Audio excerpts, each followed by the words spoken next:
My family bought my sister a $5,000 engagement ring with my money and hosted a party I wasn't invited to. Today, they begged me to forgive them, but it's too late.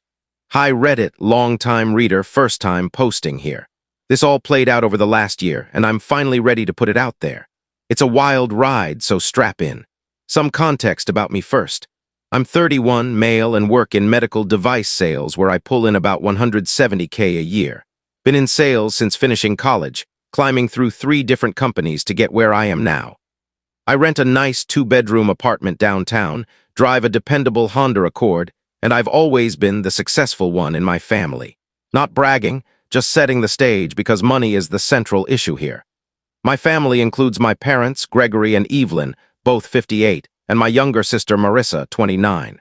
My parents run a small landscaping business, Green Dreams Landscaping, which struggles most months just to break even. Dad started it 15 years ago after being laid off from a factory job, and it's been an uphill battle ever since. Mom handles the books and also works part-time at the library for the insurance. And then there's Marissa, who's been chasing the dream of being a social media influencer for years with, let's just say, no real results. She's got maybe 200 Instagram followers but talks like she's destined to be the next lifestyle guru. She dropped out of community college after 1 semester to focus on her brand, and ever since she's hopped between short-term retail gigs, quitting every time she says it doesn't align with her vision. Enter my friend Silas. Silas is a coworker in sales, straightforward, no-nonsense, born and raised in Chicago. He's tall, sharp dresser and has zero tolerance for excuses. For years, he's told me my family was exploiting me. I brushed it off because family is family, right? Wrong. Silas grew up tough. His parents died in a car accident when he was 12 and his grandmother raised him. From her, he learned quickly that love and money don't equal the same thing. He'd always tell me, if the only time family calls is when they need cash, they're not really family. I thought he was just jaded. Turns out he was right all along. See, for the past 6 years, basically since I started making real money, my family has treated me like their personal ATM. It began small, covering a car repair, spotting them a month's rent, but escalated fast. Looking back now, I realize they trained me into being their financial safety net. Marissa was the worst. She's never held down a job, but always needed money for her content creation. She calls herself an entrepreneur, has business cards saying lifestyle content creator, and constantly hits me up for investments in her brand. The requests were endless. Car payment this month, just once promise. Right arrow $480, emergency room bill, insurance didn't cover it. Right arrow $750, rent is overdue. Landlord threatening eviction. Right arrow $900, new camera gear, this could be my big break. Right arrow $1,200, transmission repair, mechanic says it's urgent. Right arrow $1,400 and every single time. I paid, because that's what family does, or so I kept telling myself. Her routine was always the same. Call me in tears, talk about crippling anxiety, swear this one expense was the only thing holding her back. She promised to pay me back once her YouTube channel or Instagram got monetized. Of course, that never happened. Her content honestly wasn't good. But I wanted to believe in her, so I kept helping. My parents were subtler, but no better. Dad would text things like, "Slow month for business, can you help with the mortgage?" Mom would call crying about surprise bills, the water heater, new tires, a tax payment. And I'd just transfer money without even questioning. Silas hated it. He'd shake his head every time, "Man, you're not helping, you're just enabling." When was the last time they called you just to check in? Not about money, just to ask if you're okay or happy or dating someone. I never had an answer because the truth was every single conversation circled back to money within minutes, and the pattern became painfully obvious. Marissa would post mood boards of luxury items, designer bags, fancy cameras, fitness gear. Then suddenly, like magic, she'd have an emergency costing the exact same amount. I'd send money and days later she'd post pictures of her new stuff. When I confronted her, she always had excuses. "Oh, I got that cheap," or "a friend gave it to me," or "I found it at a thrift store." And I wanted to believe her. Silas, though, would joke, "So what's her next car emergency going to cost? About the price of those shoes she's been posting." He was always right. I had become Pavlov's dog. They rang the emergency bell. I wired money. Last Christmas was the breaking point. I just closed a huge deal and was feeling generous, so I dropped around $3,000 on family gifts. Got Dad a pro-grade $850 chainsaw for the business. Mom a $450 KitchenAid mixer she'd been eyeing. And Marissa. Yeah, I went over the top. $1,100 Laubautin red bottoms she wouldn't shut up about. Silas told me I was insane. You're buying $1K shoes for someone who's never even thanked you. She'll probably just take pictures for Instagram and never wear them again. But I wanted to show my family I cared. That decision backfired worse than I could have imagined. On December 18th, right after I closed the biggest sale of my career, netting me a $25K commission, my mom texted our family group chat. Hi everyone. Change of plans for Christmas. We're keeping it small this year, just immediate family, hope you understand. I read it 3 times. Immediate family. We've always celebrated as just us 4, sometimes a couple cousins, but nothing big. So what changed? I called Mom. She was oddly short. Oh, just a low-key holiday, quiet celebration, nothing fancy. I offered to cover groceries or decorations since money wasn't an issue after my big sale. She quickly brushed it off. No, nothing like that. We'll catch up after the holidays. Gotta go help Dad. Then hung up. Strange. Mom normally lives for Christmas prep. She starts in October, loves talking menus, decor, gift ideas. But now, suddenly, silence. I called Silas. Something's up. They're excluding me. He said, when's the last time they included you in planning anything, not paying for it, actually planning? I couldn't remember. He warned me. Don't send them another dime until you figure this out. Something smells off. I thought he was paranoid. He wasn't. 2 days later, Marissa texted, car broke again, transmission $1,300. Can you help? I'm desperate. I sent it immediately, no questions. 3 days after that, Dad, business equipment broke right before Christmas. Need $800 for repairs. Can you help out? Again, I wired it instantly. Unknowingly, I had just funded my own betrayal. Christmas Eve, I sat alone in my apartment. Picked up Italian takeout, queued up Netflix, tried to convince myself it was fine. Around 8 p.m., I got an Instagram notification. Marissa had posted a story, Curiosity 1. I opened it and my stomach dropped. She was at my parents' house, but it wasn't a quiet Christmas. It looked like a full-on luxury event. Professional decorations, rental lighting, elaborate centerpieces, cloth linens, and catering. Actual catering with buffet tables, staff in uniform, even a bartender. Cars lined the street, at least 50 guests. Then came the worst part. Marissa on camera holding up a massive diamond ring. OMG, you guys, Dorian proposed. He's been saving for this for months. I can't believe it. Her boyfriend of 8 months, who works part-time at a vape shop, still lives with his mom and once asked me for gas money, was suddenly buying a diamond worth more than his car. The final gut punch? Another clip showed everyone raising champagne glasses while Marissa beamed. Best Christmas ever, with the people who really matter. I saw extended family I hadn't spoken to in years, neighbors, even old friends I'd introduced to them. Everyone dressed like it was a wedding reception. The only person missing, me, my phone rang, Silas. You see that crap on Instagram? Yeah, my voice cracked, he just said. That ring cost at least $5K. Where do you think a vape shop worker got that kind of money? Look at that party. Now tell me again they're not using you. That wasn't just some homie setup.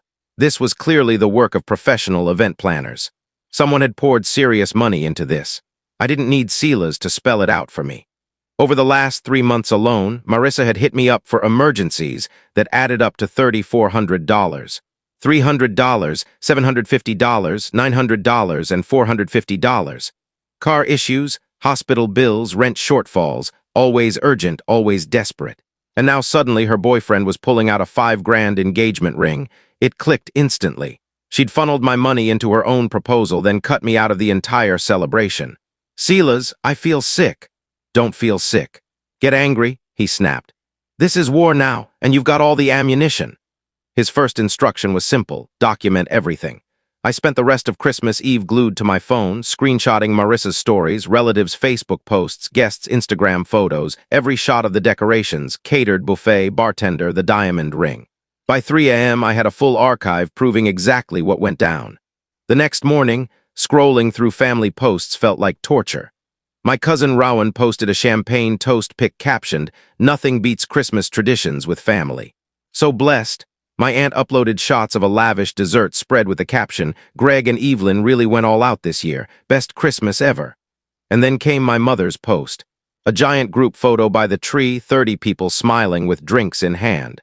Her caption, So grateful for such amazing friends and family. Best Christmas yet. No mention of me, not even a tag. Then December 26th at 10:30 a.m., my phone buzzed with a text from Dad. Hey son, hope you had a good Christmas. Can you help with January's mortgage? We need $4,000. Thanks. I stared at the message, stunned. After draining me for years, after funding their secret holiday bash and Marissa's engagement, after publicly humiliating me, they still had the audacity to ask for more. I screenshotted it and fired it off to Silas. His reply was instant. Are you kidding me? This is psychotic. When I called him, he let out a dry laugh. They really think you're too spineless to ever stop. They'll keep milking you until you've got nothing left. And I promise you that wedding they're planning, they already expect you to bankroll it. Hearing that hit me harder than the request itself. Because he was right, I'd trained them to treat me like their ATM. How much have you given them total? Silas finally asked. I pulled up the spreadsheet I'd been keeping for tax purposes. 6 years' worth of transfers, checks, and payments. $73,000, roughly $73,800. His reaction was explosive. 73 grand. You could have bought a condo, a luxury car, gone on dream vacations. Instead, you handed it to people who just proved they don't give a damn about you. And then he said what I hadn't been willing to admit. They didn't forget you. They excluded you on purpose, to show you that you're only useful for your wallet, not your presence. That's why they broadcast it all online. It was a message, you're not one of us. I clenched my fists. I wasn't just hurt anymore. I was furious. Good, Silas said when he heard it in my voice. You need that because now we're going to hit back, but cleanly, legally. They wanted to humiliate you. Let's flip the script. And with that, Operation Reality Check was born. First, I combed through every bank record, PayPal history, Venmo transfer, and text exchange, building a meticulous timeline of every dollar I'd ever handed over, and cross-matching it with their social media posts flaunting new purchases. The total came to $73,847. Second, Silas researched fraud statutes, repeatedly fabricating emergencies to get money. That's textbook theft by deception. Third, we crafted a polished website laying out the full story, screenshots, bank transfers, lies versus reality, the secret business ownership transfer, their $60,000 second mortgage, Marissa's $5,000 ring scam. All neatly packaged and professional, no ranting, just cold facts. Fourth, the masterstroke. Marissa's vanity had set the trap for us. She'd agreed to a local news interview for a successful families segment, bragging about taking over the landscaping business and her fiancé's hard work, saving for the ring. On camera, she gushed about family values and declared, "Family is everything to us. My brother especially has been so supportive." At 11:30 a.m., right after the broadcast, Silas and I posted our website link in the comments. Caption, "Here's the real story." The internet ate it alive. By that afternoon, her glossy interview was circulating side by side with proof of her lies. Dorian's ex, furious to learn he'd bought a diamond while dodging $7,000 in child support, chimed in with her own receipts. Family, friends, and neighbors began texting me in shock. And for once, the humiliation wasn't mine. Marissa had wanted fame. She got it, just not the kind she dreamed of. The fallout was immediate. Within a single day, their polished facade crumbled. The website spread like wildfire across our community, shared on Facebook groups, neighborhood chats, even among their own clients. Suddenly, everyone knew the truth behind the perfect family image. The landscaping company took the first hit. Long-term customers began pulling contracts, unwilling to trust a business suddenly owned by someone with no experience. My parents tried deleting posts and damage controlling, but the evidence was everywhere. They couldn't scrub their reputation clean. Dorian's downfall was even swifter. His ex forwarded the receipts to the child support office, and within a week his wages were officially garnished again. He was dragged into court, forced to answer for thousands owed. Overnight, the man flaunting a diamond ring turned into another broke defendant scrambling to stay afloat. And Marissa, who had dreamed of fame, got it in the worst way. Her interview clip vanished from the news site after angry viewers flooded them with complaints. Friends who once boosted her posts now left her on read. At parties, whispers followed her name like a shadow. She'd wanted the spotlight, and now she was the punchline. That night the texts came in. Dad's angry demand, "How could you betray your own family?" Mom's guilt trip, "You've ruined everything. Are you happy now?" And Marissa's all-caps meltdown, "UDSTROIDMY life." For once, I didn't reply. Because the truth was simple, they had destroyed themselves. I just made sure the world saw it. After 6 years and nearly $74,000, I finally cut every tie. No more payments, no more lies. No more pretending I was family when they'd already written me out.